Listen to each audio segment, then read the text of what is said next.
Today is on global warming, and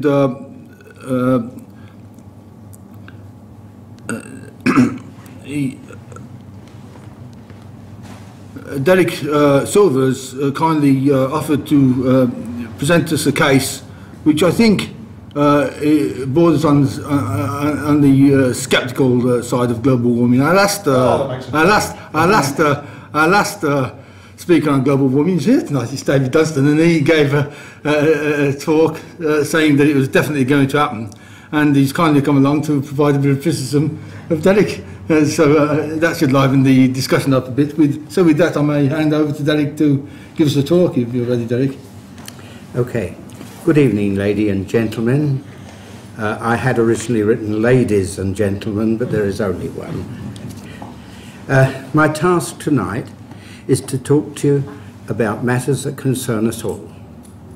That is, the dangers that could threaten our very existence upon a global scale, and ones which some pundits claim to be very imminent indeed, requiring our immediate attention.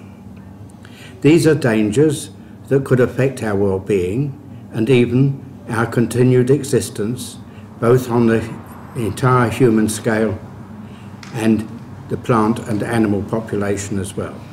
What one may claim is the future of our world. It's certainly true that we all face two kinds of danger which threaten us throughout our lives. Those conditions that for one reason or another belong to our individual existences and which we have to face individually or at most in small individual groups. And those dangers which are unlike those just mentioned and which threaten humankind upon a global scale. Now, it's not really a new experience to awaken only to hear from one prophet of gloom or another that there are circumstances looming that are likely to endanger us all in the not too distant future. That often these dangers are due supposedly to our own fault or neglect, and had we not been careless, selfish or foolish, unheeding the warnings that have been given by one kind of expert or another, whether they be God chosen to speak in the name of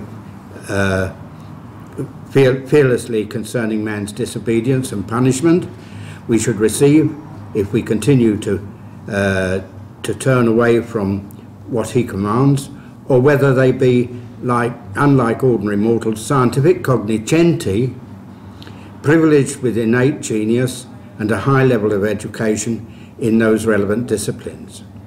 However, a recent, and one must say most threatening peril that has so far as I am aware never arisen in the past, nor been accompanied with so much detail, has come to light. It was two eminent scientists, Dr. George Kulka, a physicist from California University, and Robert Matthews, who was at that time head of the Geological Science Department at Brown University in Rhode Island, in January of 1972, who first warned that the Earth might well be facing a disastrous shift in its weather pattern. No one really knew what could be done to avert the threatened danger. Now, I suppose that it is obvious that these two had never lived in England, or for that matter, that they had been accustomed to unpredictable weather patterns as we are, that they appeared to have been used to. Or perhaps then our own annual climate pattern is spreading from the UK and will become a dominant feature for the rest of the world. But as far as I'm concerned, and I'm aware, no one has proposed this unlikely theory yet. However, so greatly were these two eminent scientists convinced that their conclusions were true that they wrote to the then President of the United States about their concerns for serious climate change of an order of magnitude larger than anything that had hitherto been experienced by civilized mankind. This, in spite of the fact that slow oscillations in weather and temperature have been observed over the past thousands of years. Nor were they alone in this prediction, for other scientists who voiced similar fears quickly joined them. The fears which these scientists were concerned with was, of course, not the imminent advent of global warming, not at all, but of global cooling. And the disaster that they were predicting was not global scorching, but global freezing, the advent of a new ice age.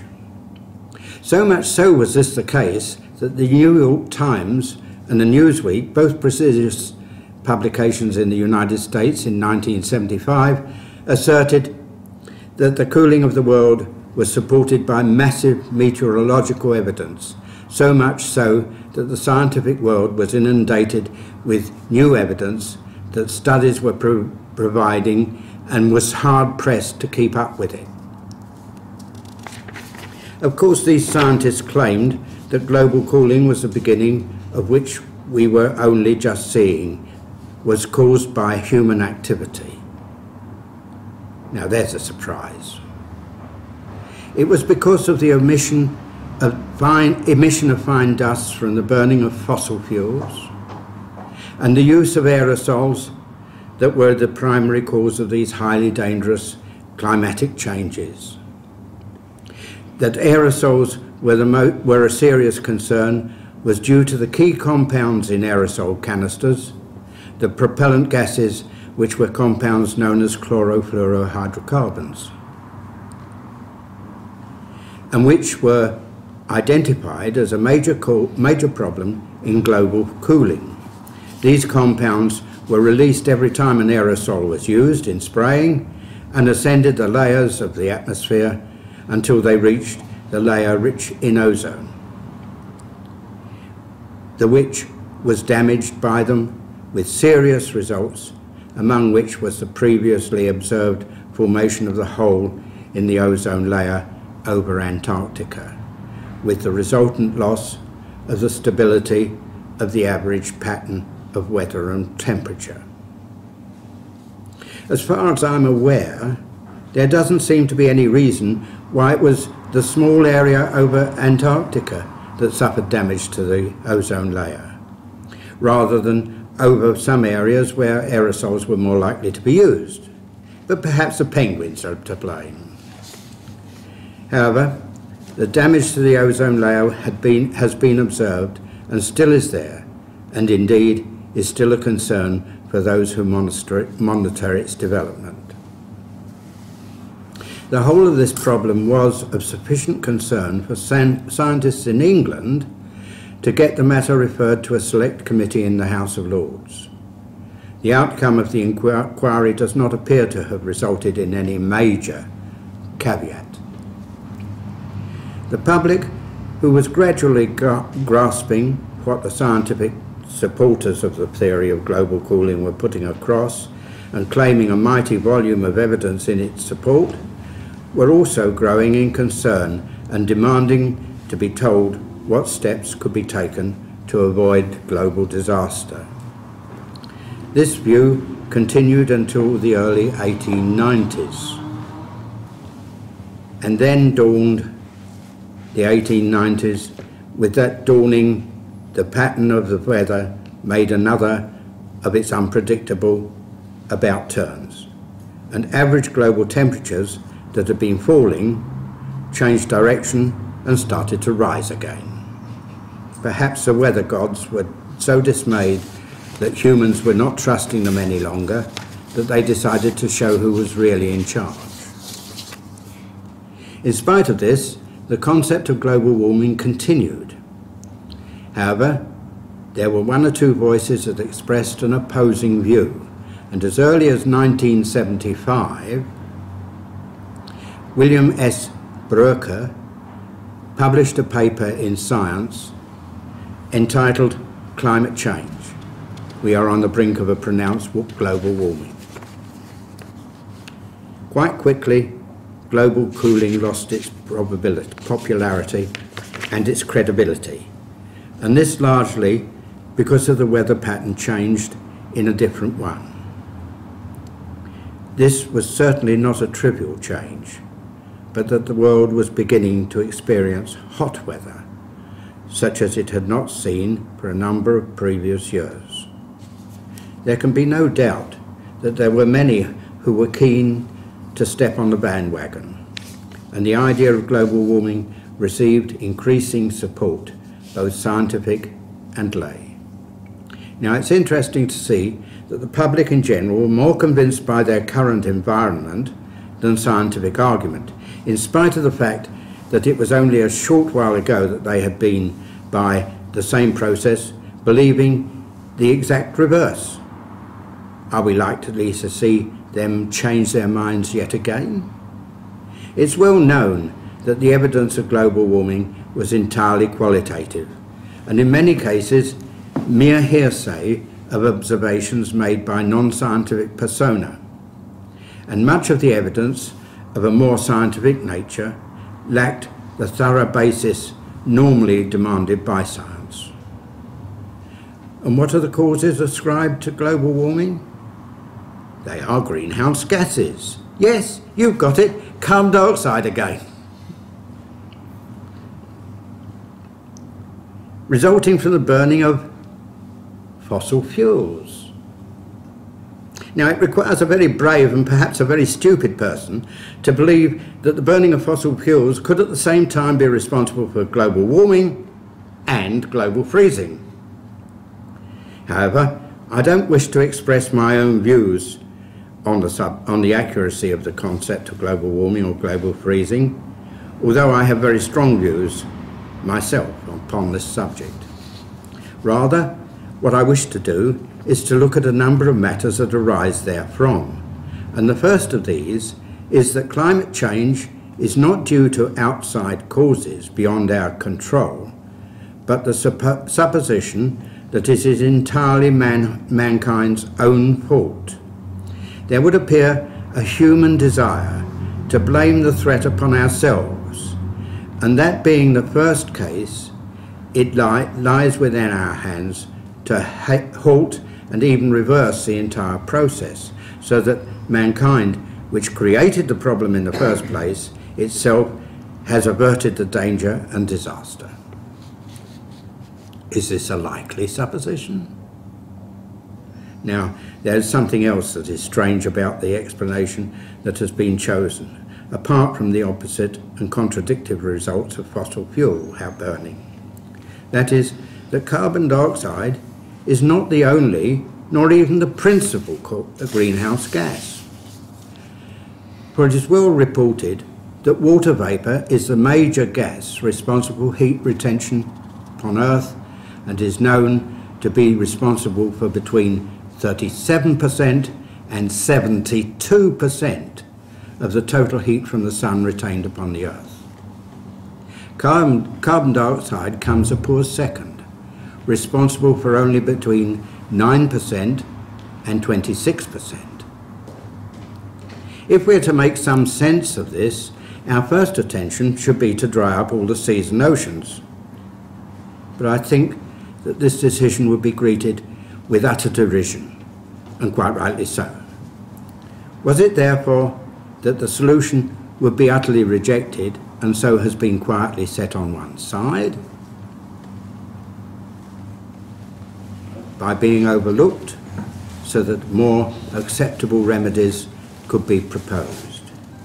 Or have scientists been desperate for reasons unknown, determined to drive the public attention on carbon dioxide as the main culprit for the anticipated catastrophe?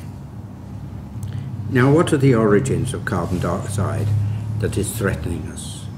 Well, it's produced in a number of different ways. Natural ways, such as volcanoes, hot water geysers, earthquakes, major forest fires, the like. But it is the burning of fossil fuels upon which all the attention is focused. But hang on, no one ever mentions that we ourselves produce carbon dioxide, and not on a meagre scale either. Now, human respiration has been known, thoroughly researched and understood for a long time now.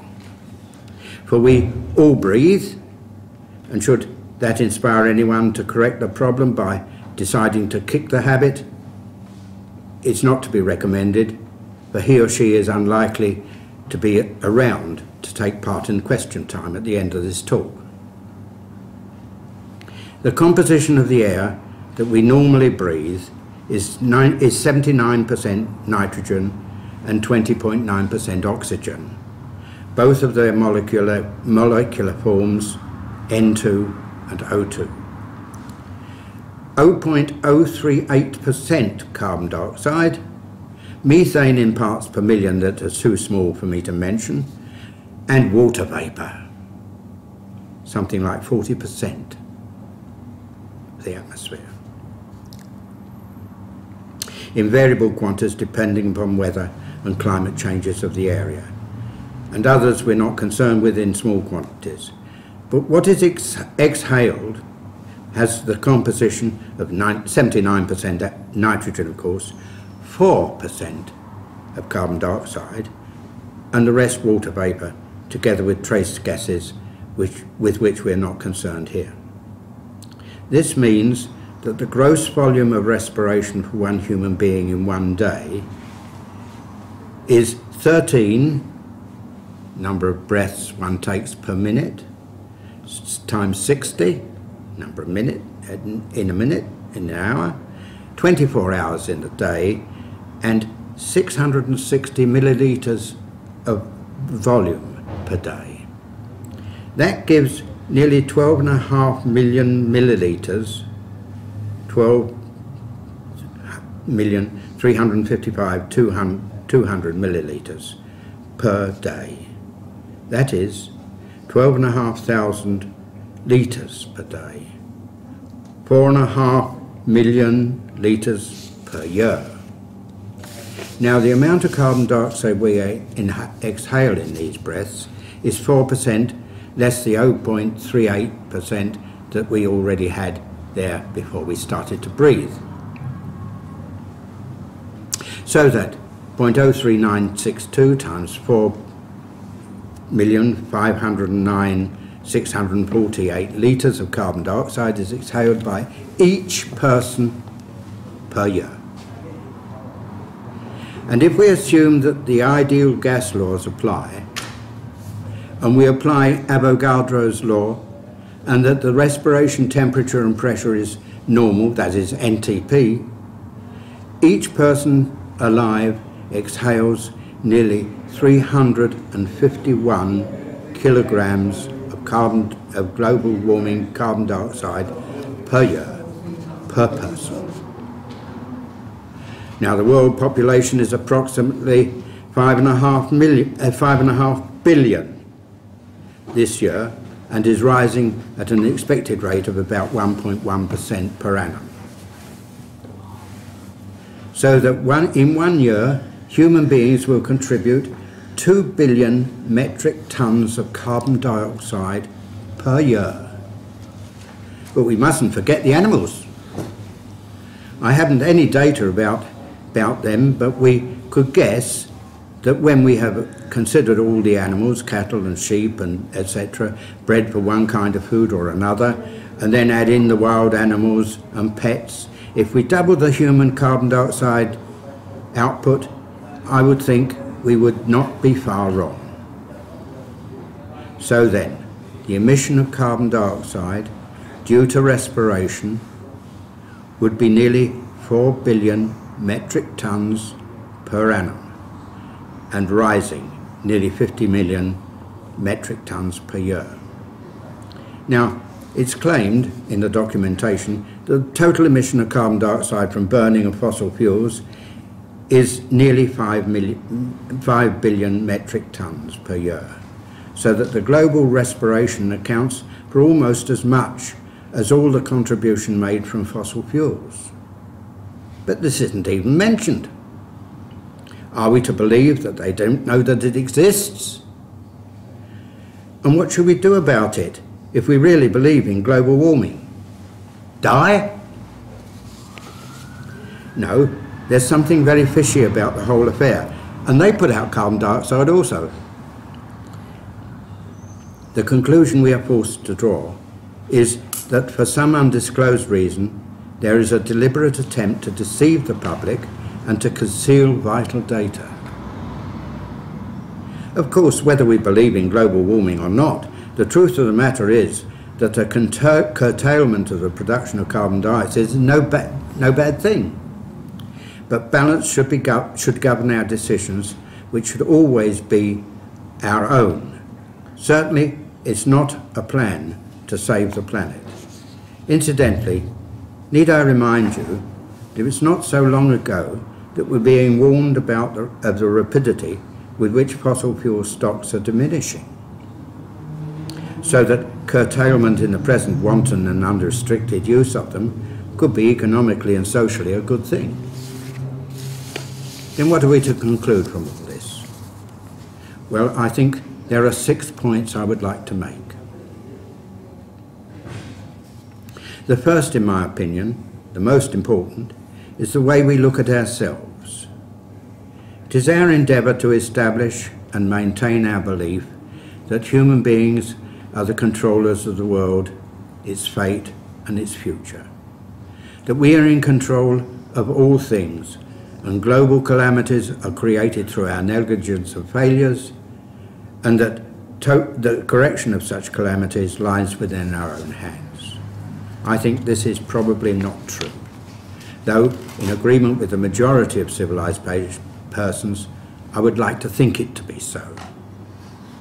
Certainly in this age, when a substantial proportion of people do not believe in God or gods, who is there left to direct the ordering of our future history if it be not ourselves? Now, it's beyond dispute that there are many major disasters and calamities that do arise which are in no way attributable to human action, as is the case in such things as the eruption of volcanoes, huge forest fires such as the one that California is suffering from now, and has done for years at this time, flood disasters such as those in Pakistan, storm catastrophic dimensions that are calamities which we call natural disasters. But whom do we blame for them? Well, in general, we dodge the responsibility, for we know not the answer. We concern ourselves instead with the very proper giving of aid and restoring as much of the damage as lies in our power, and even that activity cannot conceal that we had no control in the generation of the problem. This is probably one of the reasons why we take on what we call relief work at our own considerable expense. Our desperation to place ourselves in the driving seat, as it were, forces us also to invent remedy solutions. We can see that this may well be the case if in no other way than to look at the global disaster feature that we have discussed earlier. One of the really surprising things about the pundits who proposed global freezing and those who contend the opposite global burning feature both assign the same causes to explain the same remedies to cure these two opposite calamities, and both claimed that the evidence of the truth of each of their positions is irrefutable. But both can't be correct, can they? But it would seem that scientists who are forecasting permanent weather change do not find this anomaly as strange as I do. It would seem that even in spite of the growing public conviction that the theory is unsustainable, they are nevertheless continuing to publish the matter further. For on July the 28th, 2010, that's a few days ago, the Daily Telegraph reported on page 7 that following a study by Dr. Peter Scott, head of the Climate Monitoring and Attribution at the Met Office, said that the world has been heating up since the 1980s. and that greenhouse gases are the glaring obvious explanation for the 1 Fahrenheit, that's 0.56 centigrade, rise in average global warming over the past 50 years. 1 degree Fahrenheit over the past 50 years. He went on to say that despite the fact that people say global warming has stopped, the new data gives us the greatest evidence we ever have had. One wonders why. One wonders, is there so much scepticism by the public? And what and how are average temperatures calculated? It seems to me that unless irrefutable measures and procedures are to be used, one would have to tread very carefully in any acceptance of the data. The second feature that interests me is that at the end of one and beginning of the next century, there is an expectation of an apocalyptic disaster. This is even more pronounced when the end of the century marks also the end of a millennium.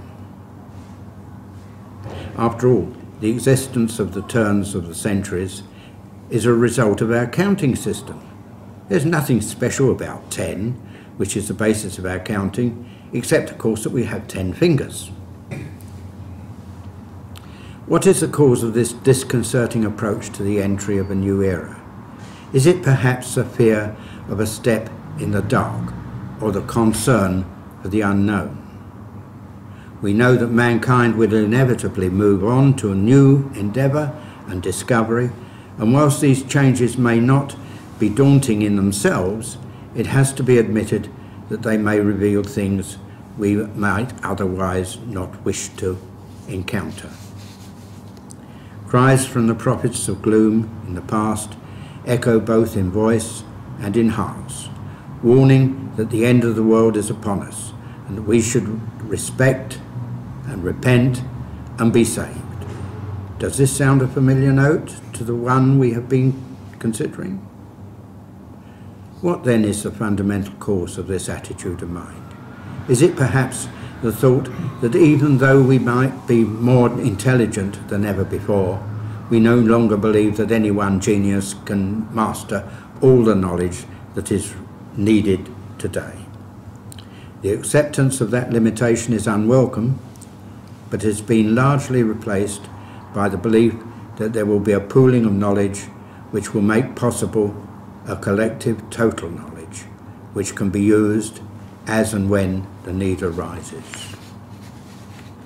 I believe that this common pool of scientific knowledge may in fact work, but some scientific theories, especially those in physics, say for instance quantum mechanics, defies our understanding of nature, and we are certainly beyond the comprehension of and they are certainly beyond the comprehension of ordinary men, whatever they may be. What has been said here also applies to the arts and music, which regularly undergo mind-boggling transformations. Not least in this path of development is that desire to know how everything began, and this is evidenced by the highly expensive and possibly dangerous synchronotron experiments investigating the origins of the universe, which are currently taking place in CERN in Switzerland, with a large hadron collider, and which is endeavouring the produce of a miniature Big Bang. This huge piece of equipment is 27 kilometres in diameter and lies buried 175 metres below the surface under the Franco-Swiss border near Geneva. One might almost say we are playing at being God. The third point that I think arises from the problem of global climate change is that the problem is a classical one. It's a case of a lack of suitable system of measurement which would remove the current arbitrary choosing of data with the attendant willingness to discard phenomena which don't fit the theory being expounded. Doubtless such a need has been realised, and there must be numerous attempts to find a system based upon unbiased measurement, and which would therefore be beyond dispute. But we have not reached that goal as yet. It would seem that at the moment meteorology is still in its infancy, but we should stay open-minded until some secure ground has been found. This does not mean that speculation may never be valuable, provided that it is offered with some caution. The fourth point I wish to make arises from what I have said, that there is a deliberate attempt to turn away from what many protagonists of global warming do not wish to emphasise, such as the fact that water vapour content of the atmosphere is the major greenhouse operator and is approximately 3 times more effective in global warming than carbon dioxide. Why do our pundits not seek some procedure to limit the water vapour effect?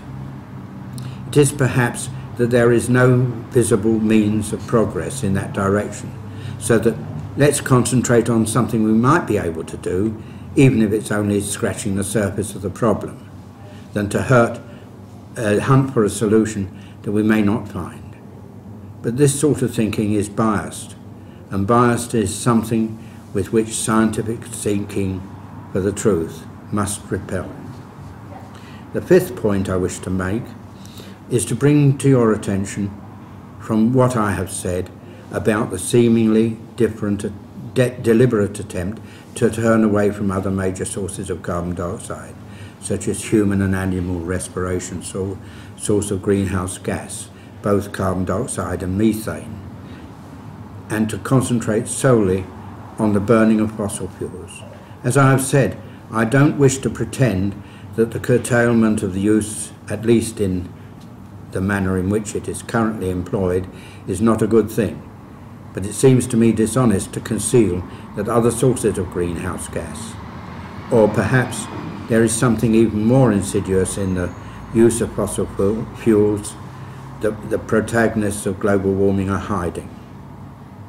Finally, whether we believe in global warming or not, there are many reasons for using the findings that we have been and will continue to be made during the investigations about global climate change, that it would be as well to investigate and possibly apply on a broad scale.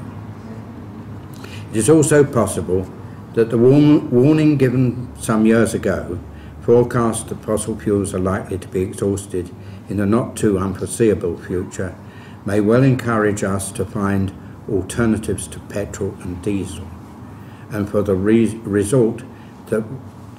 reason that one of the principal uses of these fuels is the running of transportation, should advise us to limit their use, particularly as one of the byproducts of the use of such engines, as I have said, in the production of highly toxic nitrous oxide.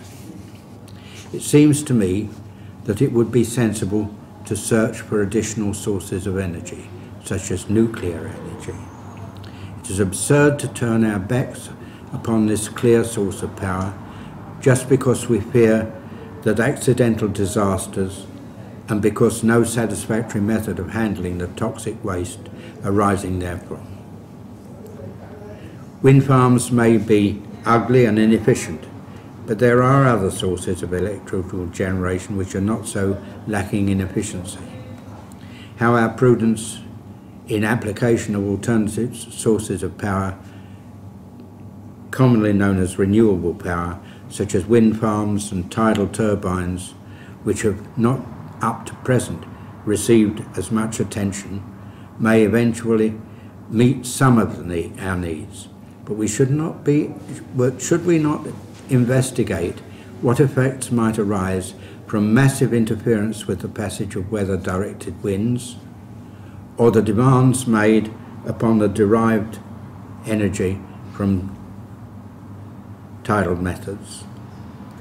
And might not there be some way in converting the heat generated by the sun itself into energy that is readily storable and yet readily available, in which case we would welcome the effects of global warming, would we not, if we believe in it?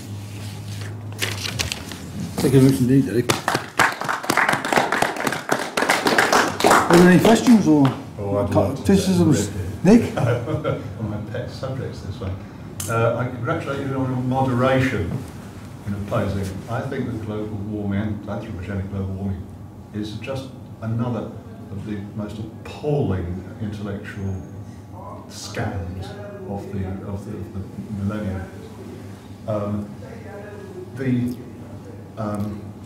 Western civilization, Judeo-Christian religion, has maybe largely passed away, but its forms of thought have tended to remain. And one of these is the tendency to say, oh, mea culpa, mea maxima culpa, let me beat my breast, it is all my fault. Be careful, because the breath is carbon dioxide. And this is not, this wanting to blame yourself for everything, the post-colonial guilt, it's all our fault. I don't think, really, you see Muslims suffering from this. It's not really necessarily one of their forms of thought, or Buddhists. It's Jews and Christians and post-Jews, post-Christians in our society, particularly prone to this. And this means that otherwise intelligent, adult, middle-class, intellectual people with degrees behave like a herd of sheep that are to be scared by somebody coming along and saying, oh, look, some dreadful thing. Oh, and they will flock off in one particular direction. We can all list the things that in 1000 AD, they were told the world's about to end in an area. They went up to the mountaintop expecting the end of the world. End of the world didn't happen. And sheepishly, they came back down again and went home and didn't like to say that maybe you were having me over. Do we remember the Y2K disaster? Planes were to drop out of the sky. Do you remember all that? Yes. We were terrified. The clock ticked round to the appointed time, and guess what happened? Nothing. Absolutely jack. Right? Time and again, these rip-offs. And there are so many people who feed along the way. There are politicians who feed, industrialists who feed, administrators, authors, I'm scarce, or journalists, a headline, oh, it's all going, the world's going to end. So papers are sold. The people who feed along the way, pseudo-academics, one thing after another. Do we remember I mean, you can list them yourself: acid rain, asbestos, the global cooling, the global warming, Y2K. There's a whole long list of them. And did any of them happen? Did the skies fall? No. Time and again, what happened was the sky didn't fall. And what did people say? Did anyone stand up and say, hey folks, the sky didn't fall? Not a soul has ever said a word about it. What happens is the papers are full of the next scare. And then they're all so busy with the next scare, nobody is undiplomatic enough to mention that the previous one didn't happen. And they're just as scared the second time as they were the first time. They're just as scared the 92nd time as they were the 91st time. And they never, ever learn. And exactly what I was trying to make a point of. We've got this thing. Global capitalism has recently been rocked to its foundations by a scam perpetrated by Goldman Sachs, which was humbly called a giant vampire squid wrapped across the face of humanity. And they devised a financial product where they were going to sell market mortgages to indigent black people in America who could clearly not afford it. And you think, well, how can you make money like that? Well, the way you make money out of that is you sell a product that is going to fail, and you then devise another financial product that predicts the failure of the first financial product. Then the money rolls in. And they did this and world capitalism has tottered. The 20-year unstoppable growth of Chinese economy faltered because of this, what's the name of this scandal? Subprime. So the subprime mortgage scandal. It was that titanically important thing that's happened. Now, there is this thing called carbon trading.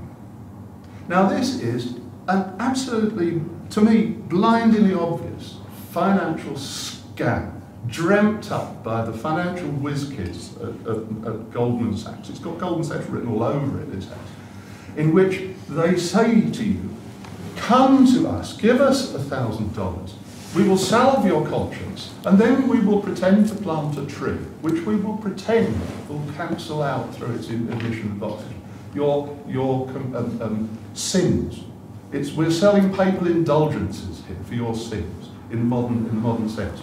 And somehow, along the line, the world's leading proponent of global warming bullshit, which is Al Gore, has already pocketed multi-millions into his personal account from pushing this blatant rubbish. And it's the people who have largely been in charge of giving this a scientific, pseudo-scientific basis, have been the so-called climate research unit at the University of East Anglia, who have been absolutely mercilessly exposed by somebody publishing their emails, in which they quite explicitly say how they're making it up, and the methods by which they do it, which involve doing things like placing your weather stations in what are called urban heat islands, where it's artificially high temperature, and you don't bother with putting any in Siberia, because that would prove the world was cold. And they, you don't put them at sea. Why don't you put them at sea? No urban heat islands to produce this pseudo. And then they've even done things like take a weather station and move it. And then to compare light with light, they don't compare light with light. They actually move it nearer to the centre of the urban heat island as each year goes by. You look at it, the figures are rising, the temperature's going up. There's an awkward squad person in America, a skeptic in America apparently, who's gone around with a camera and has photographed these weather stations. He's found one of them had placed it next to a hot air vent of emissions from a building. Another one has been placed on concrete surrounded by buildings on four sides in an urban area. And then they'll come along, they'll saw the legs off, make it lower. The lower you put the weather station, the nearer the asphalt it is, the hotter it gets. And on the basis of this, they are conning millions of otherwise intelligent people into getting all worked up about it. I'm going to let somebody else. Yes, much right. But no one else was putting their hands up. So, David? I yield to very few people in my scepticism about government action to counter global warming and the good things which are supposed to flow from that. I don't think that there is any virtue in the steps which it is said ought to be taken to counter global warming.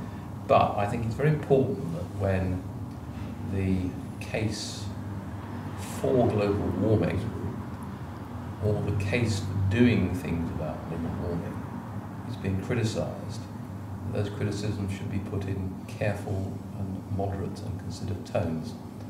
And I'm a little bit concerned that there is a tendency, which I think is to be deprecated, of making criticisms that are either overblown or attribute motives that may not be there, or conceive of conspiracies that may not be there, or that are founded on facts which are incorrect. So really I think it's just a plea for moderation in our tone and our language and in the arguments that we put forward. Have you read the emails? They're all on the internet. Is there anyone else who wants to speak? Well, David? Can I follow that on? So you're a mathematician, I gather. So you are aware, of course, that mathematical controversies are not solved by digging out quotes from... I'm sorry, I can't... You are aware that mathematical questions aren't solved by finding out what some mathematicians said in 1980, nor by appeal to popular opinion, but rigorously by appeal to what is actually the case. Yes, but one of the things that mathematics demands is that you have data, reliable data. I think you might say physics relies on having data, and mathematics, I believe, is purer than that. also mathematics. So, just to add to the data, you commented that carbon dioxide, you commented that water vapour is some large fraction of the total global warming. Well, the true figure is about 80%. That's higher than you said. You asked why we don't reduce the amount of water vapour in the atmosphere instead of reducing the amount of carbon dioxide. The simple answer to that is the amount of water vapour in the atmosphere actually controls itself. Excess falls out as rain. Yeah, I wasn't really being serious about controlling the water vapour. I was merely pointing out that if you want to control global warming, assuming that it's true, then you have to control water vapour, because it's responsible for the majority 80% of the heat generated from the sun. Now, the carbon dioxide, you quoted the correct figure for the present amount of carbon dioxide, 0.38%. Sorry? You quoted the correct figure for the current amount of carbon dioxide in the atmosphere, Yeah. 0.38%, 380 parts per million. Yes. You didn't actually give us either the pre-industrial revolution amount, which was about 50% less. Well, it's claimed that it will be rising by about 1.1% per annum. Yes. And I did say that. It has been as well. This is the point. It has Whether been, not just whether I haven't any data to know that whether it's true or not, but I'm assuming that if people make a statement as positive as that, then it must have some basis in fact. Yes. It correlates to about half the amount of carbon dioxide that we are putting into the atmosphere. Yeah. Now, you didn't actually comment on the amount of water vapour in the atmosphere. Do you happen to know how much there is? It varies depending upon weather conditions, as I said, and the maximum it's likely to reach is about 40%. No. Not 40% of the atmosphere. No. 40% of what? Of saturation of water Yeah. vapour. That's why if you get it that much further, the excess falls out as rain. Yes. Yes. Now, the actual amount of water vapour isn't very different from the actual amount of carbon dioxide. Are you aware of that? May well be, but I have no data on that, so I couldn't put it in. Yes, But these are important points when you're comparing But the it's sizes of the events. the point that I was making there, and I think you will agree with it, is that water vapour is more effective as a greenhouse gas than is carbon dioxide. Sure. As indeed, That is correct. methane is more effective than carbon dioxide, but fortunately it's there in a very small quantity. Yes. So, yes, about maximum of 72%. We can see what it does if you look at tornado conditions in the Caribbean and over the southern United States to see how much energy it can release. It's enormous. Sure. And one of the things that the water vapour is responsible for is giving us the approximately 300 Kelvin, 15 centigrade average Indeed, global yes. temperature that we have. So Yes. we do not actually want to reduce the amount of water vapour in the atmosphere. It is responsible for giving us the climate we have been used to throughout human civilization. Yeah, I think what ought to also be said is that, of course, the percentage of water vapour in the atmosphere varies from place to place, and it may be possible to control in some way the water vapour content where it is very high and reduce it to the sort of level that it is elsewhere. I don't know whether it's possible. That but happens naturally. It's called a thunderstorm. I know that, but I mean by human control. Yes. You're not going to change the average amount of water vapour in No, the atmosphere around the world and up to No, we don't want to altitudes do that 5%. because we would really be facing a bad condition of Yes. global cooling. Yes. Do you happen to know the temperature the Earth would drop to if we took the water What we vapour want out? is stability, Right. You're not going to- change, Right. but stability. Right. So the water vapour is responsible for the world being about 30, 40 degrees hotter than it would be otherwise. Yes. And we want to keep that. Indeed We we don't do. want to mess around with it. Yes, indeed. Right. Now the carbon dioxide we've added has changed the composition, the amount of carbon dioxide by 50%, from 280 to 380 parts per million. It's heading up further. It's heading towards doubling. These are very big changes. And they're almost certainly anthropogenic, because the excess carbon dioxide in the atmosphere is almost all free of carbon-14. Yeah, well, I did So suggest that it helps to control fossil fuel burning. But yes. we kid ourselves if we think that that's going to control the carbon dioxide in the atmosphere. Slow down, I'm Which just it won't. dealing with one point at a time, if I may. So all of the eloquence about religions making us believe we're responsible for something that we're not responsible for is actually out of order on this one, because we can directly measure the carbon dioxide, we can directly see that it comes from fossils. I think carbon-14 content. I think that measurements that are carried out up to present are highly biased. I don't think that they're trustworthy in the slightest degree. Measurements of the isotopic composition. Temperature. Well, I'm talking temperature. I'm talking isotopic composition of the carbon in the atmosphere. Oh, well, yes, and one has to wonder, and I haven't any data, one has to wonder how uniform the amount of carbon dioxide content of the atmosphere is from place to place. My guess is that it varies.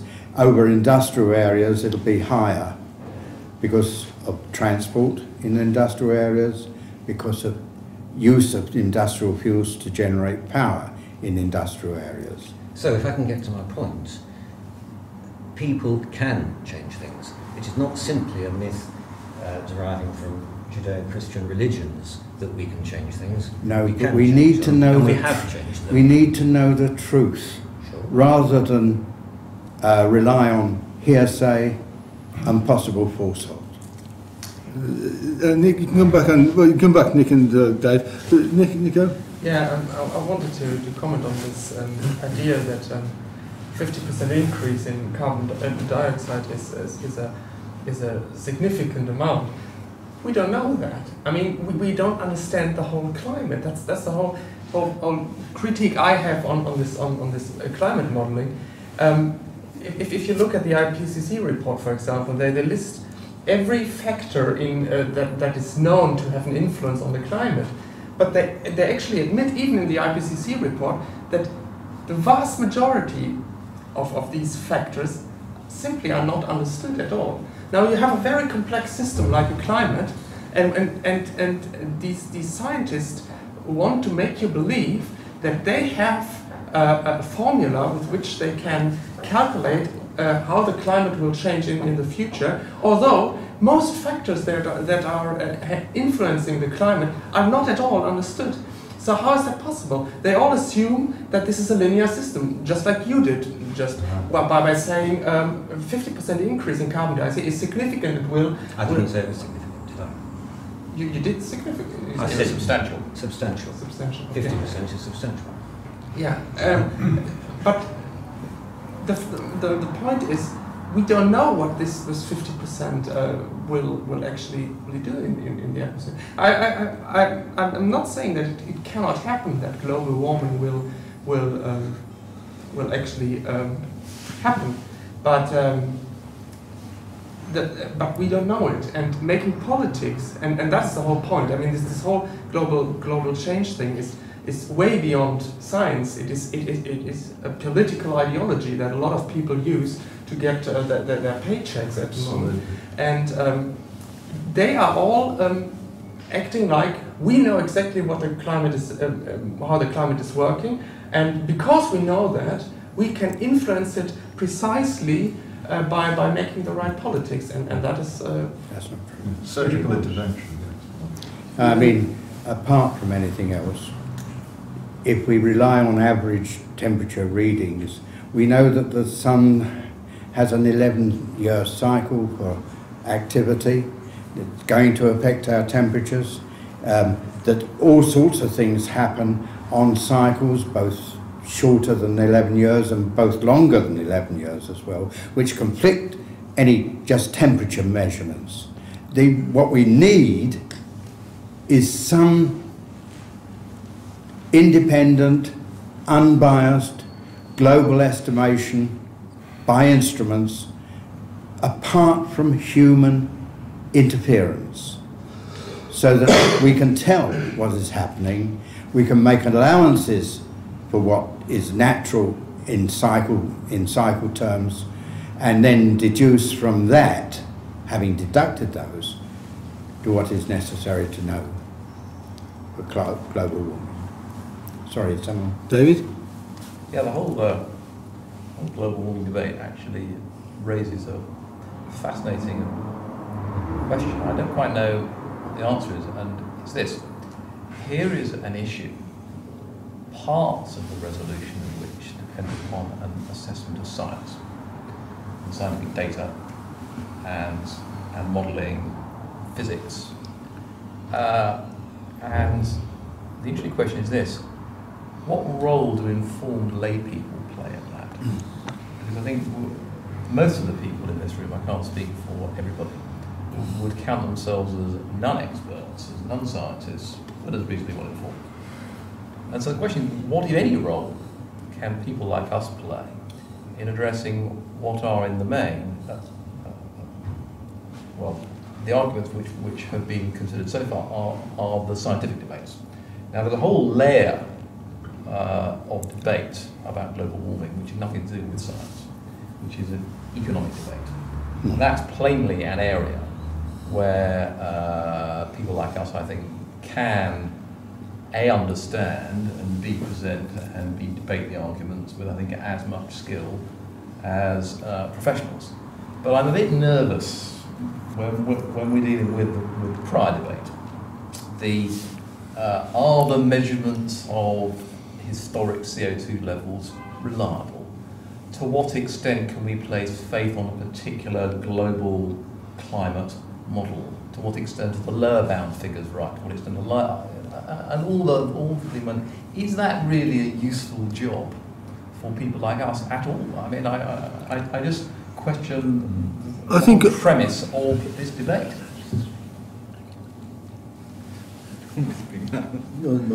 Yeah, well, I am also not an expert. I think what I find very difficult in this is to get the facts. Now, we've just been told that the carbon dioxide from fossil fuels has doubled in the last 150 years. Is that right? Is that what you said? No, the quantity in the atmosphere has gone up 50%. 50%. It was 280 before the Industrial Revolution, and 380 now. First of all, most of that increase we don't fossil carbon. Great figure, but C12. if it were correct, do we actually know what the relationship exactly is between the percentage in the atmosphere and the increase in temperature? And do we know what, supposing all other factors are excluded, if there had just been this carbon dioxide increase, how much of an increase in the temperature should it have produced? And what in fact has been the increase in temperature in the last 150 years? It's gone up and down, hasn't it? I mean, Yes. Yes, up and down. Yes. Yes. So what order? I can take all three, or perhaps you prefer to answer those questions. It's it was reported to have gone up by 1 degree Fahrenheit. I find the figure is a little bit rigid. 1%. I think that's an approximation. It must be an approximation. But on what basis that they say it's gone up 1%, 1 degree Fahrenheit, I don't know, because I don't know of any satisfactory method of averaging the temperature over the surface of the world, and what the effect of that is going to be.